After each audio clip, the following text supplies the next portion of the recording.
Hello guys and gals, welcome back. A few of you have requested that we do a follow-up to the Noteworthy on Paul Woolford's Heat. So today's challenge is to build a tribute track using all the musical principles we learned in that video. If you didn't catch that video, obviously link in the description, but regardless, don't worry, I'll be outlining the takeaway lessons which are going to set the parameters for today's challenge. So let's go.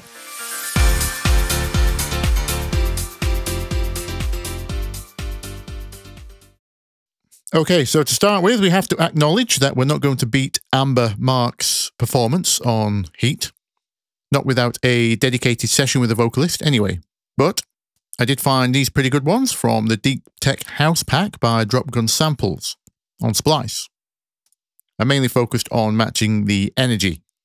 Amber's performance on Heat wasn't the full belting gospel diva style, as you might want to call it, and it wasn't the super chill, laid back either. It's kind of somewhere in the middle.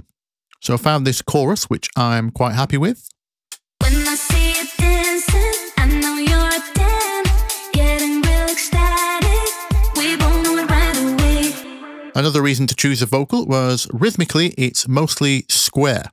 Kind of the opposite of syncopation. There's not a lot of syncopation here. If you don't understand square rhythm or syncopation, I thoroughly suggest checking out my video called Piano House Rhythm Part 2. We'll be using a lot of the principles from that video here. But the TLDR is that a square vocal rhythm gives us a lot of freedom in regards to the piano rhythm we can back it up with. Anyways, here's our vocal melody. When I see you dancing, I know you're a 10, getting real ecstatic, we both know it right away. This vocal is in D minor, but as is typical for my tutorials, we will be watching this in A minor, so we don't have to learn any minor scales. Just look at the white notes. And what you'll be hearing is played back at +5. So it plays back in D minor. So the MIDI you're looking at here is all the most important notes from the melody. And as you can see, they all fall on the 8th grids, what we call square rhythm.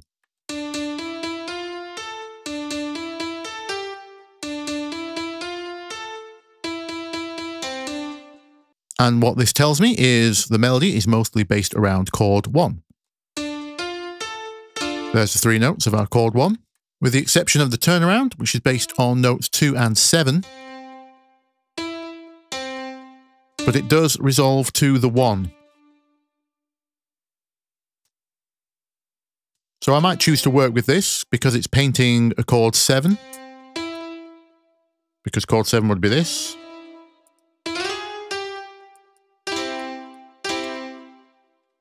Okay, so I might choose to use a chord 7, or could also use a chord 5, because chord 5 would be this.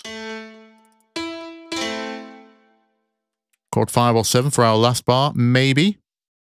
Let's see. But we know for the rest, we can treat them as chord 1 with a passing note. Note 2 here is the passing note.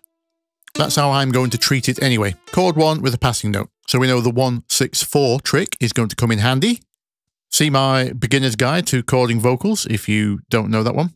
Now, let's have a look. Are there any lyrics I'd like to emphasize with chord rhythm? When I see you dancing, I know you're a 10, getting real ecstatic, we both know it right away. The hook is technically the lyric, we both know it right away. I'm not sure about the rest. Let's get the piano out. Okay, so regarding piano, here is my takeaways from analyzing Heat. We know Paul loves extensions, and even to the point of where we can create unusual extensions, like he used a 6th, whereas the common types are normally 7ths and 9ths. And he also liked to keep it strictly to 3 notes in the upper chord voicing, to the point where he even deleted one of the main triad chord notes on chord 7 to make room for that unusual extension. So that tells me he'd rather prioritize extra interest in the chord. We also observed Heat using some of those 90s staggers between the bottom and top notes of the piano. See if we can get some of those in there. Regarding the chord progression, Heat has a rather lifting emotion, uplifting, because the chord progression is constantly rising. It goes 6 up to 7, up to 1, up to 4. And it seemed deliberate to me because 4 could have gone either way and 1 could have gone back down. So, constantly rising chord progression. Let's see what we can do. Okay, so the first thing I want to do is get a good piano rhythm versus our vocal. So we know the vocal is square. It's no faster than 8th notes, landing on 8th notes only. I think the rhythm is this. When I see you dancing, I know you're 10, getting real ecstatic. Yep, it's basically that. Obviously, not too exciting for our piano part here. Let's draw a chord in so we can hear this better. When I see you dancing, We don't want a completely square rhythm for the whole thing. Let's try something like this. I see you dancing, I know you're 10, getting real ecstatic. We both. Yep, not too bad. What about some space here? When I see you dancing, I know you're 10, getting real ecstatic. We both know it right away. Yeah, that sounds good. Let's check if that works with our verse. And all the voices in my head wanna play. Yep. Again, also quite square in the verse, and I think the pre is similar. Let's check. This vibe goes from my heart right to my fingertips. My fingertips. Fantastic. Yep, absolutely. That's all working. Let's stick with that rhythm. Let's make this a 4-bar loop. Paul's was 4 bars. Each bar is the same rhythm, but the chord progression is going to be 4 bars long, 1 chord per bar. Now, the aim here is to use the principles, but not the exact rhythms and chords as Paul's, so we can avoid plagiarism as far as possible. Now, if we're going for that lifting emotion and using the constantly rising chord progression, I predict that's going to limit us quite a bit. Of course, we've only got 7 options, and 2 of those aren't usually very good. He started on 6. This is his. It's a 6-7-1-4. When I see you dancing, I know you're 10, getting real ecstatic. We both know it right away. It's some kind of magic. That 7 doesn't sound like the best option for our vocal, actually. So try a variation where we do... Let's try 6-1-3-4. When I see you dancing, I know you're 10, getting real ecstatic. We both know it right away. It's some kind of magic. Don't want it to end. Can I see you dancing? We both know it right away. Not too bad. I think the 4 at the end is also a bit weak. Let me just label this 6-1-3-4. Let's do some other options. Let's try starting on the 1. So that would leave us with a 1-3-4-6. When I see you dancing, I know you're 10, getting real ecstatic. We both know it right away. It's some kind of... Ooh, that's quite strong. 1-3-4-6. That one gets green. Green for go. Now, we did say we try 7 at the end, didn't we? Or 5. Because of that vocal. Let's try that. Some kind of... When I see you dancing, I know you're 10, getting real ecstatic. We both know it right away. It's some kind of magic. That feels like a strange jump. Let's try 1-4-6-7. When I see you dancing, I know you're 10, getting real ecstatic. We both know it right away. It's some kind of magic. Don't want it to end. Can I see you dancing? We both know it right away. Yep, pretty good. Not sure it's as strong as the 1-3-4-6. Let's go with a slightly lighter shade of green. You know what? For the sake of time, I'm just going to press on with my favorite. Why not? Let's get some chords in, see if we can flesh this out. We know we need an octave in the bass.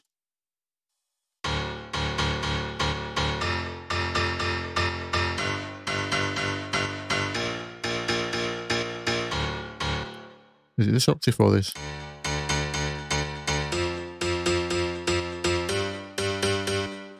Let's try this to start with.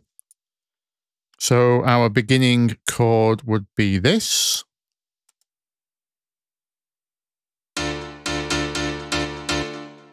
Our first extension would be a seventh. And we're going to keep our top chord to 3 notes. That's a bit high. Let's try revoicing.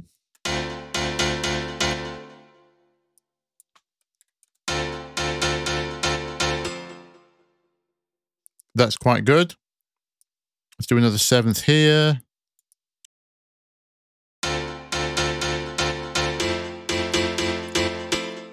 We can see our common tone already.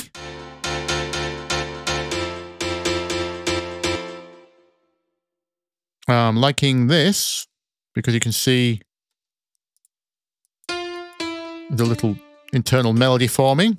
Not something we were aiming for, but a nice bonus. This would be our extension here.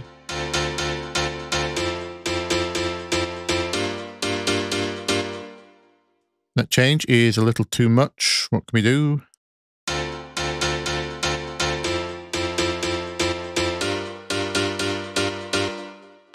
We can keep this on the 9th.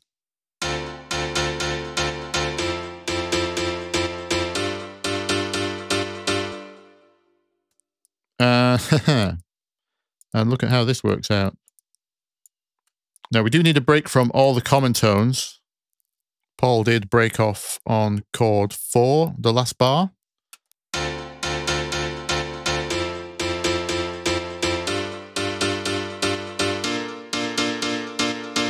Let's check this all works with the vocal.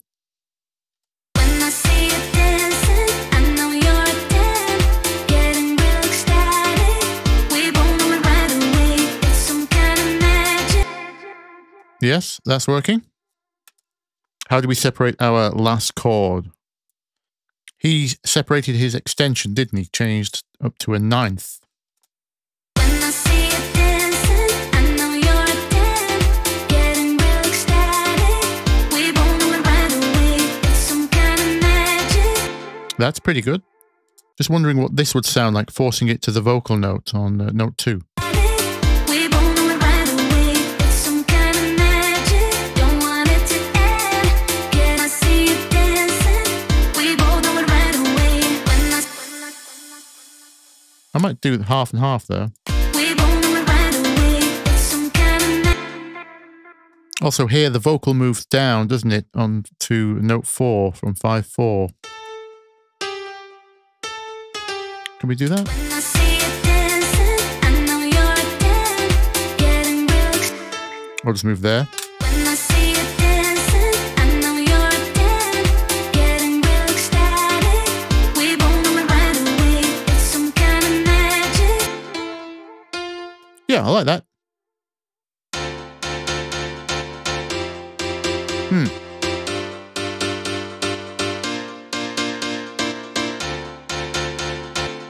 Yep, I'm liking that. Let's look at putting some of those staggered bass notes in. These would be obvious places, I think.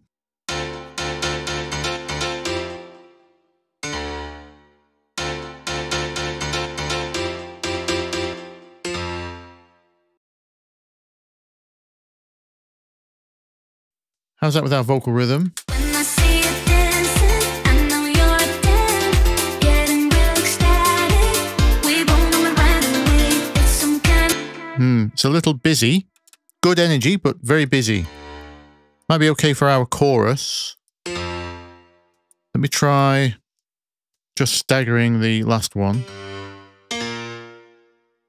When I see you dancing, I know you're a 10, getting real ecstatic. We both know it right away. It's some...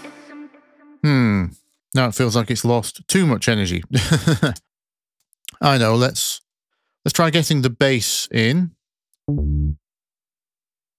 We'll use the top chord rhythm, not the bottom. That should tell us if those bottom notes are too busy on the piano. delete you. Yep, here's our low D. I'm guessing we're going to need some longer notes. Let's check.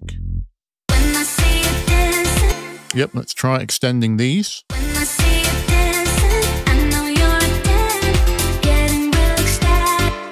And for these middle ones.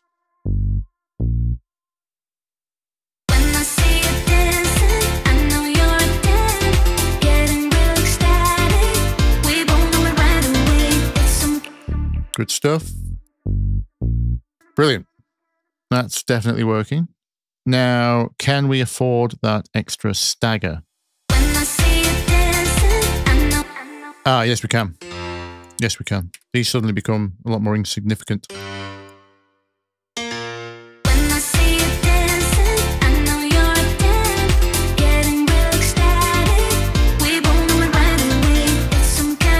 Yes. I think that's good energy for the chorus.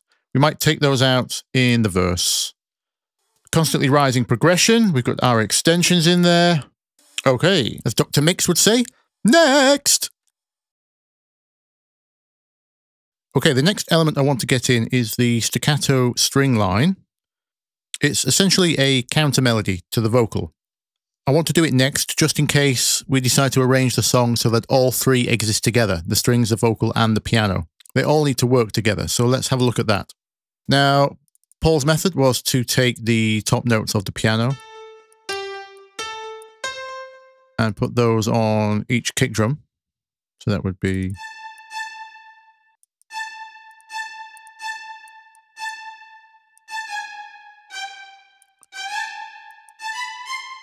something like that.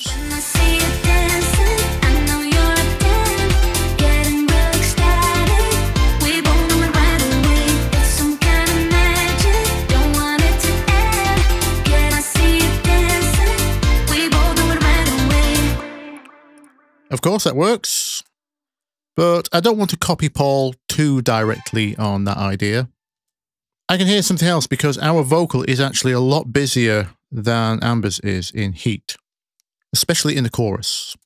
What I'm thinking is to follow the vocal melody instead of the piano. Seeing as we're already in a similar pitch area.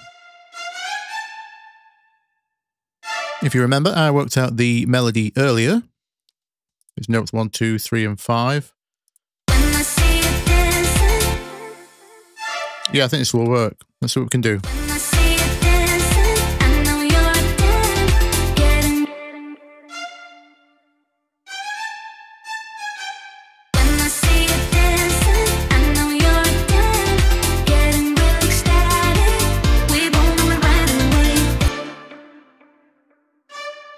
Now I might emphasize the piano with start here. This one already works because the vocal was already on note 2 on the turnaround, if you remember. And then it was note 7, wasn't it? And resolved to 1. Let's try that. Yeah, that works. I like that.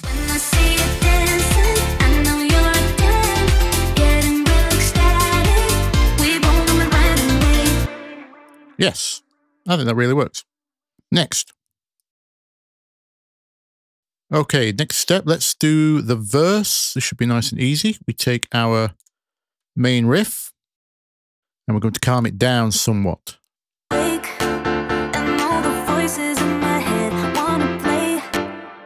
The first thing we do is take the velocity down on our realistic piano so it's not being hit so hard.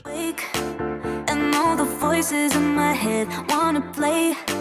They're gonna take me to the place where the bass. Pretty good. Next, let's chill out the rhythm by getting rid of these staggered parts. Wake, and all the voices in my head wanna play. They're gonna take me to the place where the bass. I also think longer notes would chill this out a little. They're good to extend the second half. Wake, and all the voices in my head wanna play. They're gonna take me to the place where the bass. Yes, something like that. Now for the pre-chorus, we are going to pick up in energy like Paul did as well. So I think we bring the staggers back, and I'm going to match this velocity to the energy of the vocal. This vibe goes from my heart right to my fingertips. My fingertips. Oh, I need you to tell me now how much you're into me. That sounds good. That sounds good. Into me. We both know it right away. When I see you dancing, I know you're a damn. Getting real ecstatic. Yeah. And we work well into the chorus.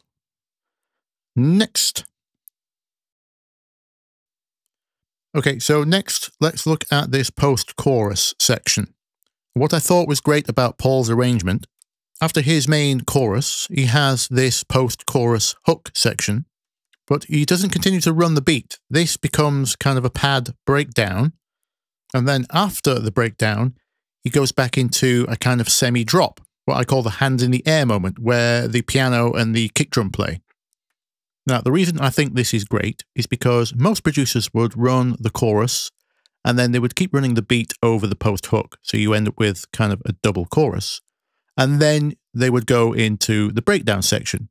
So it's nice and calm before picking up into the second verse. But Paul hasn't done that. I think because he's a real DJ, he's noticed that that calm section in that typical pop arrangement loses too much energy when you're playing live. So he's had the genius idea of swapping those sections.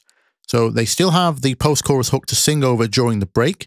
Then we have our semi-drop with the hands in the air moment, so we can hear the piano in its full glory. And we still get a break from the vocal, but we don't get a full break in energy.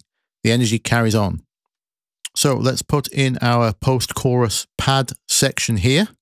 One of the things Paul did to change up the pad section was to change some of the chords around by adding suspensions for, well, suspense. So we do want to change some of this up so that we can then drop back to the full riff.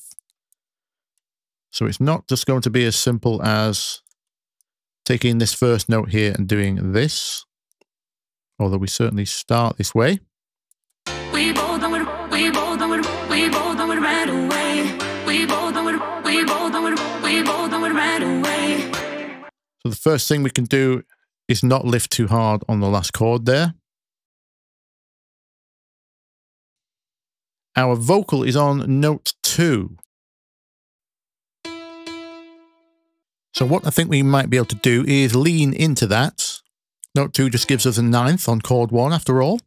This becomes suspended. Now the third of the chord is no longer there.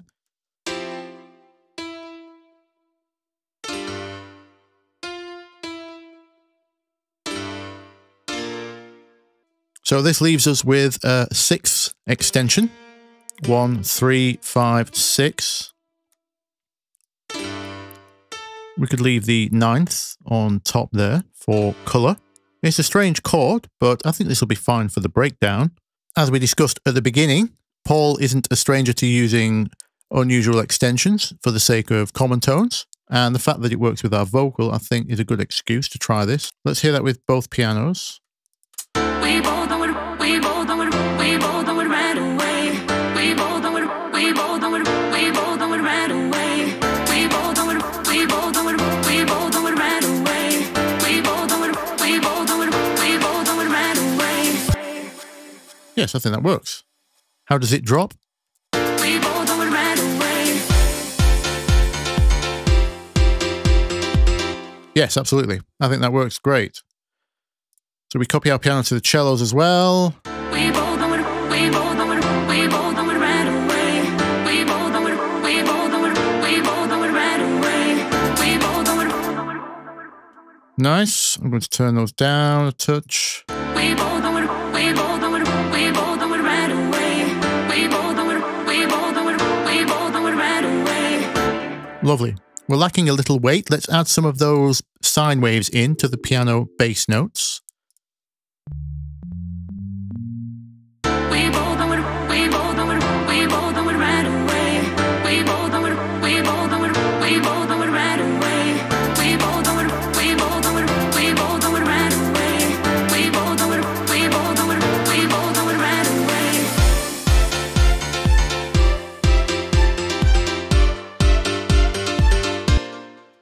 I'm thinking we don't drop with the strings. Let's check the drop with the extra sine waves added to the piano bass.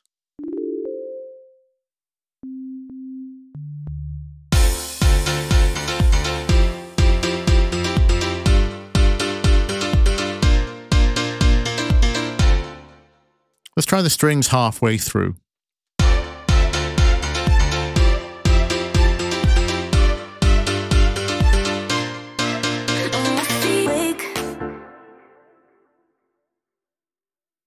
Let's do verse 2 while it's here. I'm going to take the more upbeat piano.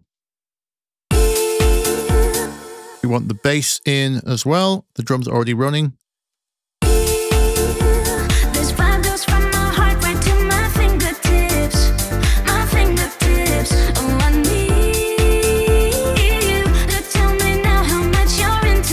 Chorus.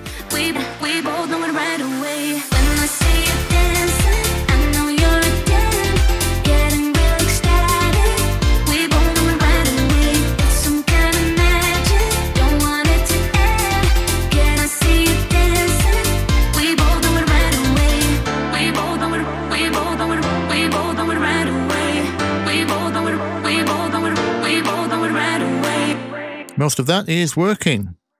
I'm feeling that we need to add a kick drum to this section though.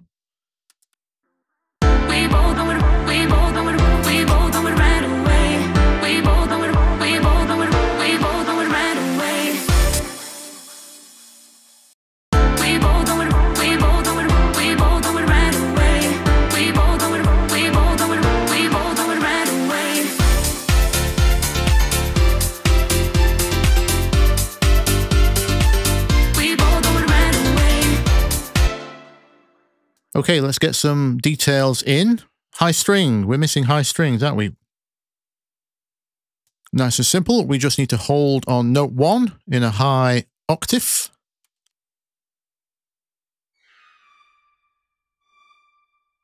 There we go.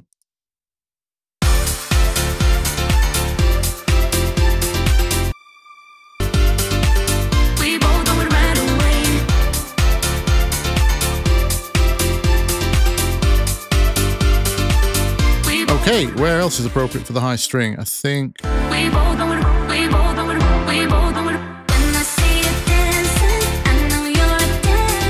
Yep, that all works in either the chorus or the pad sections. Let's have a look at the intro. The idea of the intro is to make sure everyone recognizes what is coming in if it's being mixed in. So I've sprinkled some of the hook vocal in, and I think we'll start with the main piano hook.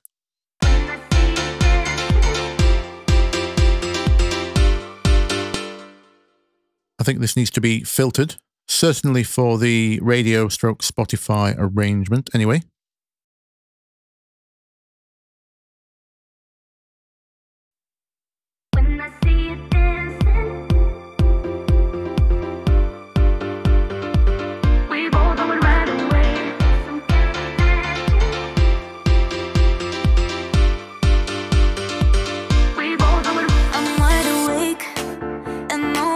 In my head. Apart from the vocal not working.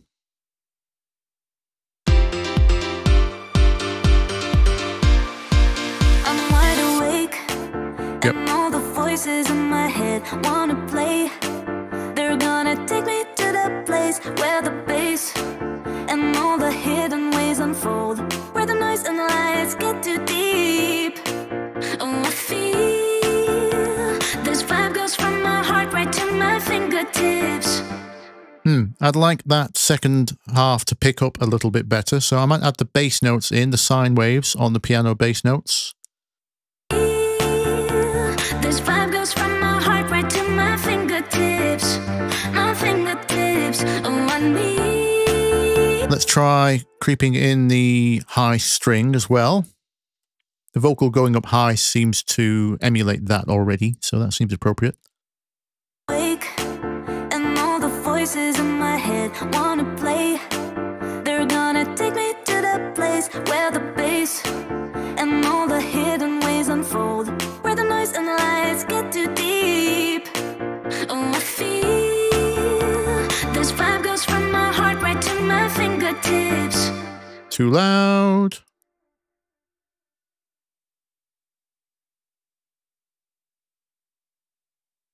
Wake.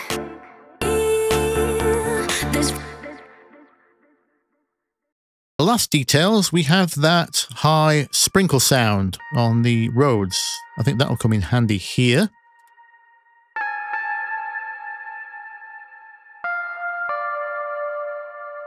I wonder what a simple ARP down chord 1 sounds like.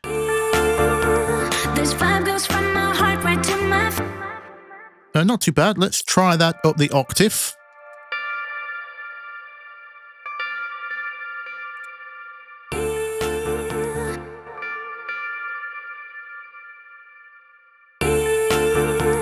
This vibe goes from Let me try changing the timing so it's an answer to the vocal.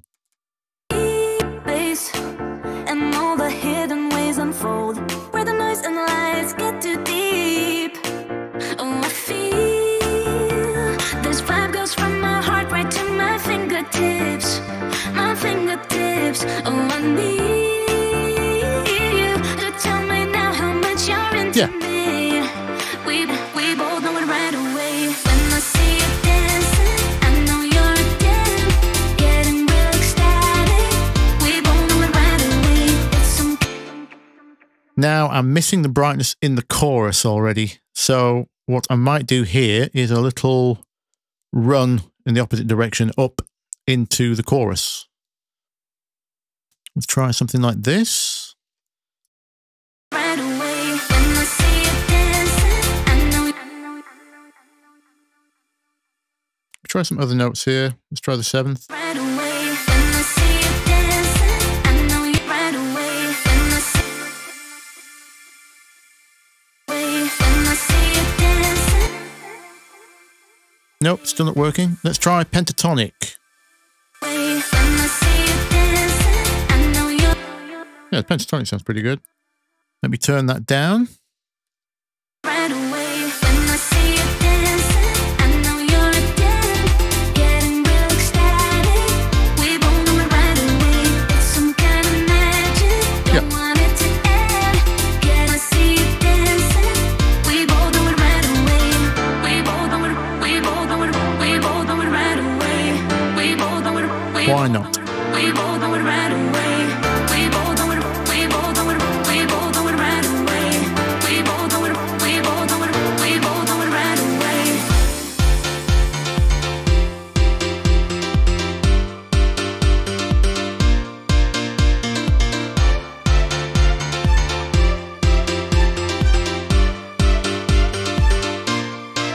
Oh, I feel this vibe goes from my heart right to my fingertips.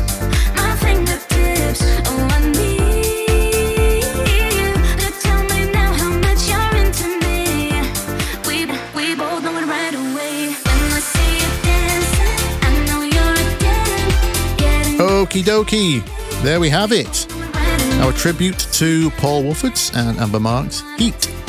And as always, I hope you learned something. If you did, you can show me some love by hitting the like button or the sub button. You can buy me a coffee from the link in the description. And this week's sign-off comes courtesy of Grant M with I'm Bthelick and you've been licked. Bye-bye.